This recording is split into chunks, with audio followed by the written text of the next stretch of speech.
In this real side experience, I would be in a witness capacity. A body form wasn't being inserted into the simulated situation, for there only is a need to do such if we intend to engage with the participants in whatever capacity this might be, generally as our sharing of the new you sound or affording assistance for others where it makes sense to do so, or to secure agreements for our various galactic projects, etc. And so, through a real awareness that we all are, that is part of the isness, everything, that is through all consciousness affected form and feature, so all the ideas of all consciousness are akin to a complete simulator movie collection of everything that is transpiring as effected from all agreements present in the nowness of the real awareness true reality, that any idea effecting a simulation can be shown to the personal self if it makes sense to do so, life and awareness speaking. And so, from this aside from the simulation real awareness view, I would bear witness to a particularly dark and forbidding area of creation. Impressions suggested it wasn't the lower astral, a position that only those with the most abrasive and destructive consciousnesses will effect for themselves, but somewhere of a similar twisted and distorted nature, a reflection then of the consciousnesses of the ill-intended beings that resided there, for this area of creation comprised of gloomy, festering, inhospitable streets, and this then served as the dark beings' kingdom, as it were.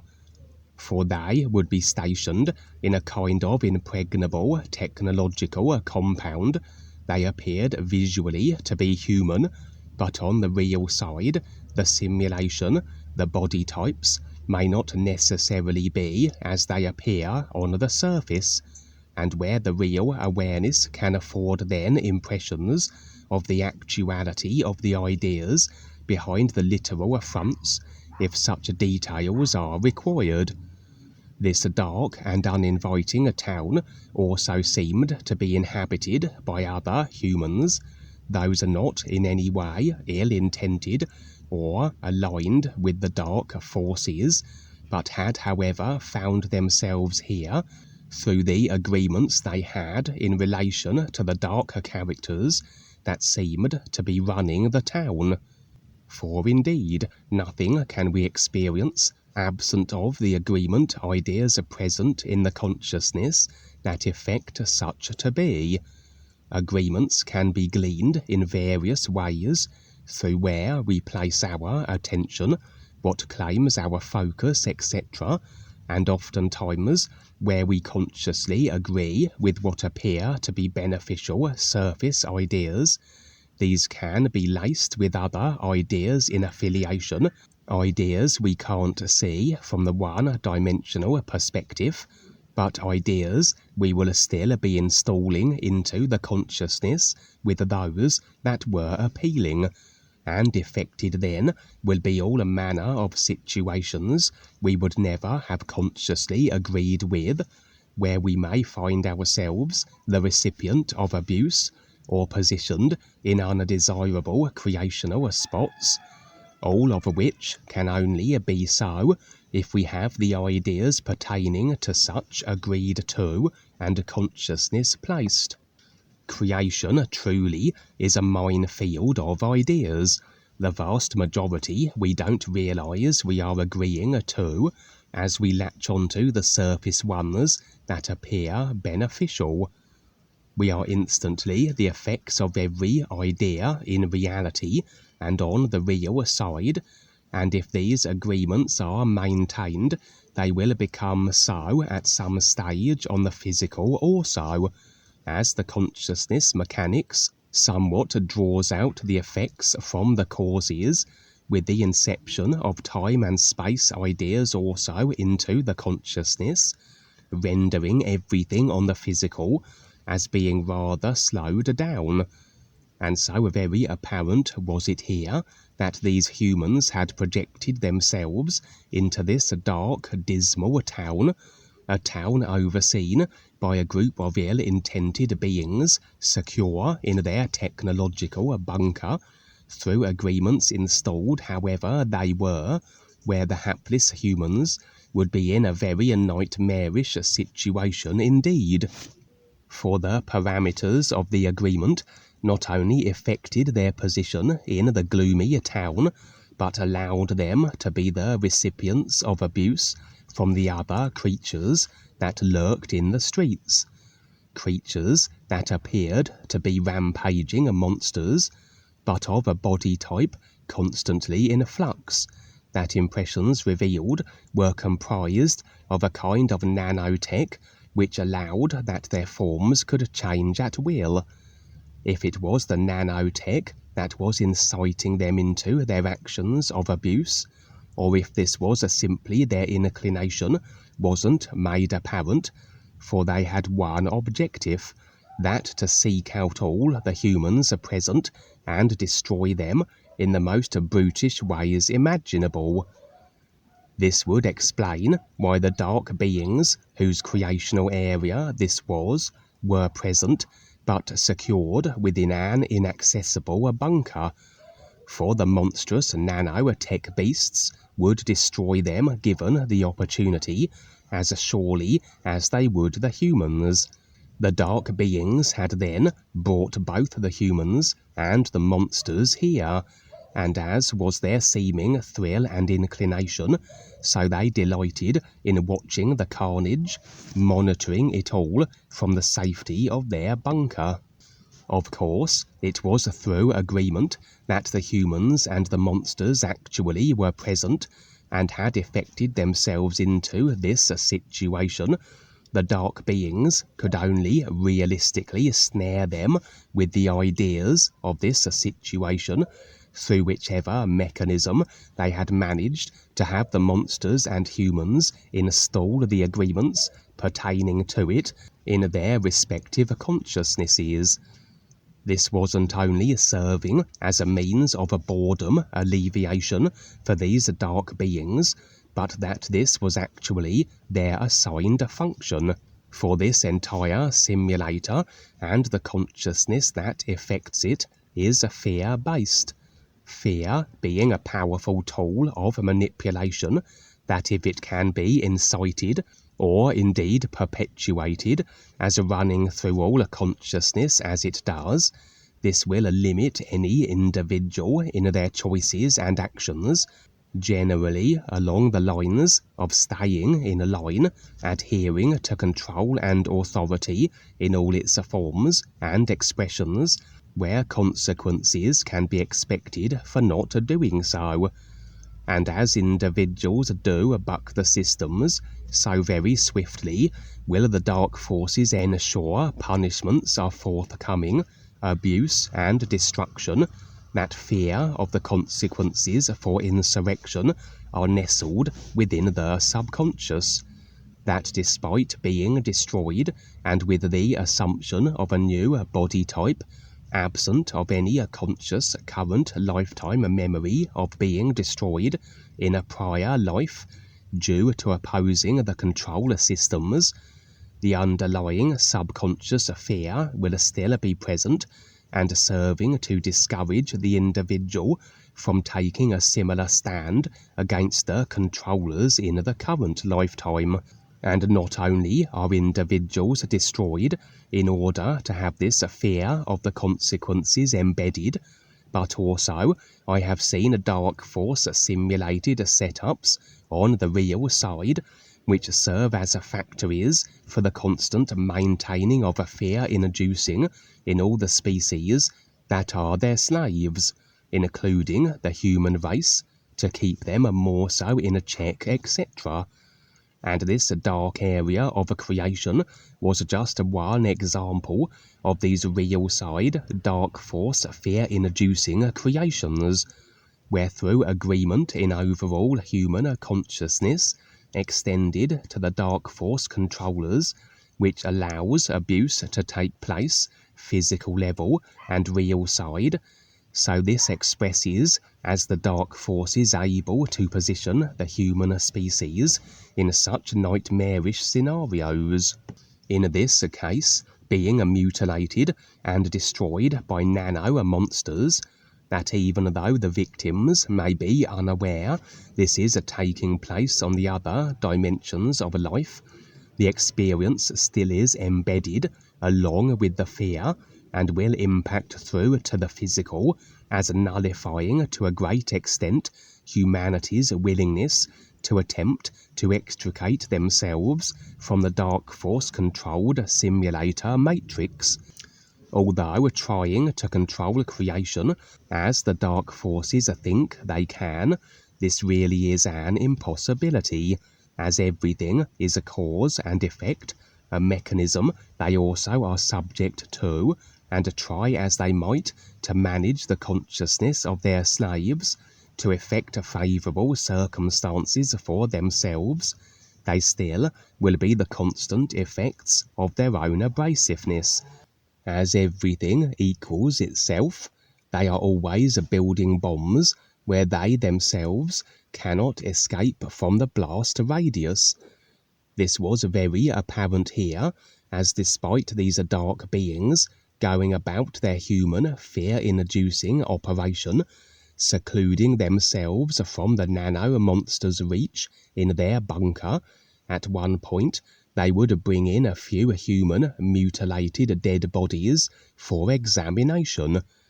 Little did they know that one of the bodies was infected with some of the nano material from a monster who had slayed it, for the human body would suddenly as though dismantle and become a swarm of nano-like insects. Each insect then would reformulate into a monster, and the bunker was swiftly overrun with the newly formed, rampaging nanotech monsters, which proceeded to eliminate all the dark force beings operating within. This wouldn't serve to shut down such operations overall. This was just one mishap among many dark force fear-inducing real side operations of a similar nature, but it would reiterate how the dark forces, or any who choose abrasiveness and destruction of others, are the effects of themselves and will at some stage be impacted in equal measure, be it through dire creational positioning, distortion of a body form, or where they are the recipients themselves of abuse and destruction. The overall theme of human fear-inducing courtesy of the dark forces would continue into the next scene. I have shared on a previous real side experience many years ago how as a child I always was taken to a dark tower with large numbers of other children around my age of approximately 6 to 10. On the real side, we all would be herded inside, and that's all I would ever see. Only later, when I began to sing the new you, was I afforded more detail of this recurring real side experience throughout the ages of 6 to 10, where within the tower, so every child taken there suffered abuse and torture, again for this very reason, to instill fear constantly within every human, regardless of they being aware of these real side situations or not. Every man, woman and child of all age groups from birth to death. And now I would be shown another version of a real side fear-inducing abuse that, along with the ominous tower, I also as a child around the age of 10 would be experiencing, although had been unconscious of at the time and only now was being shown. Very apparent was it that at that early moment in my current lifetime I wasn't afforded the real awareness's ability to orchestrate proceedings through my simulated real side forms to better handle situations and abrasive individuals. For indeed, at the age of 10, I hadn't as yet stepped up and embraced my real purpose of is recognition, and so absent of a connection with the real awareness, all I had was whatever abilities and skills were available through the personal self, which of course would be far more limited.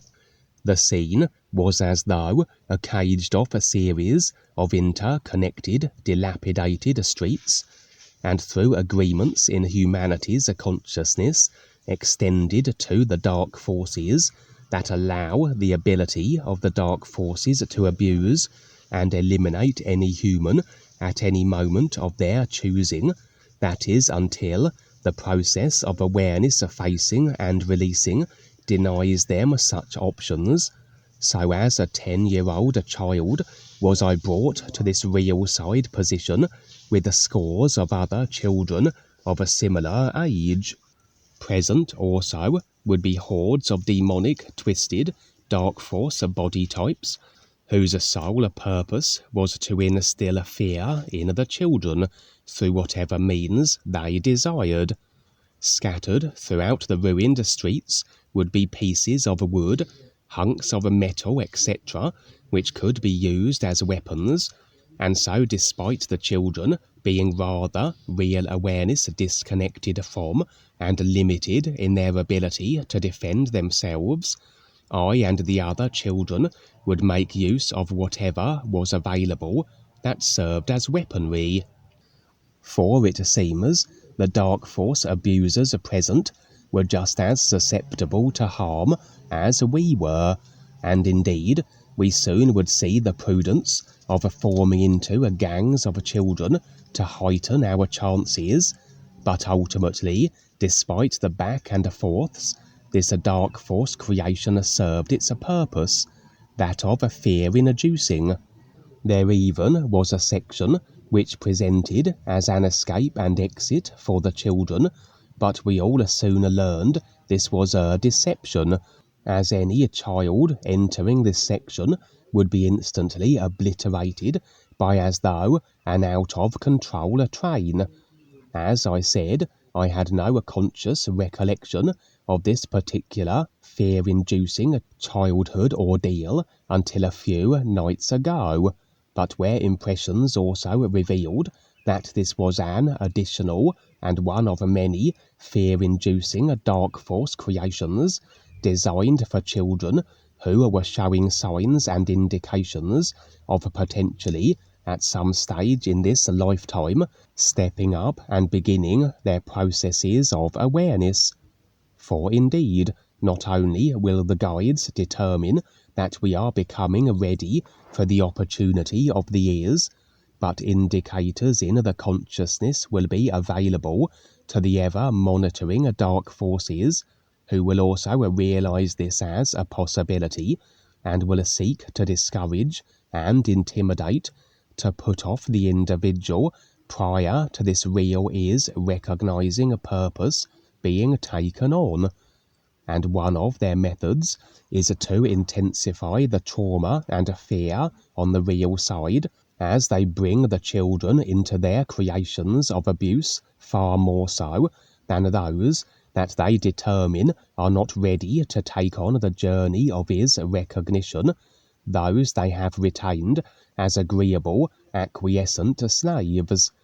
And as this was the lifetime I was to step up into the reality of my real awareness, true self-being, so I was among the children who would be abused far more so on the real side. For indeed, it is agreement that maintains the dark forces' control of the simulator, and for every individual that steps up, as the process of awareness is a releasing of the ideas of consciousness, including then those extended to the dark forces, so this presents as an undermining of the control that they have.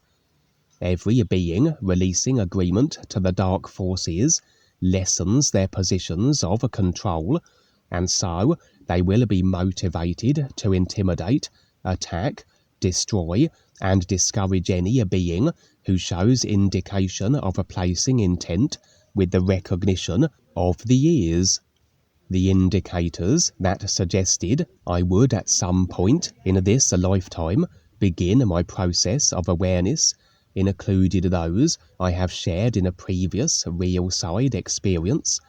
where the culmination of the inbound to Earth alien armada and in association with an interfacing with technology were ideas set in motion many years, if not centuries ago. And even though I wasn't personally consciously aware of centuries of preparation for this global Earth impacting wake-up orientated event, or where I was in fact participating in a chain of events that very likely began in prior lifetimes, but certainly I was involved in during my childhood years on the real side, as the previous real side experience revealed. Such other dimensional activities were the reason for the dark forces stepping in to interfere, disrupt, and discourage in whatever ways they were able. For indeed, I would have another recurring real side experience from childhood, where I always was in the company of a number of adults, and I would have a selection of real side spacecraft. These adults always were encouraging my use of these craft, as they were designed to take me to specific places, although not all the details were afforded the personal self on waking back then. Only now, as I revisited these real side childhood experiences, would impressions reveal the adults were in fact real guides, as though recognizing that I would be consciously choosing through my personal self to set an intent to recognize the ears later on in this lifetime. But already was I operating on the real side in various awareness beneficial capacities in my childhood, involved with the assembly of all the factors and agreements in association with the alien armada event yet to manifest physically, as I said, but also a number of assignments in regards to it and other galactic style operations made possible through all the varied spacecraft I had at my disposal. For indeed, one craft was designed to travel specifically to the Earth's moon, as though I had constant business there as a child, my activities overseen by the real guides, as I said, and now I would be as my current physical body age and human form, and an individual that impressions revealed was a real guide would lead me to a kind of a barn, and contained within, as though in a storage, were my childhood real side assignment spacecraft. Specifically, the guide would drag out my spaceship that was programmed with the Earth's moon as its destination, and the impressions were I had unfinished business where the moon was concerned. The moon, as we know, is an artificial dark force controller space base designed to monitor the Earth and to broadcast onto it certain human consciousness distorting frequencies. And although nothing was revealed as to my moon-orientated assignments from childhood, or indeed my resuming of them now, as this experience would suggest, the moon would seem to be my destination, and perhaps more may be unveiled in regards to the moon objective at a later stage.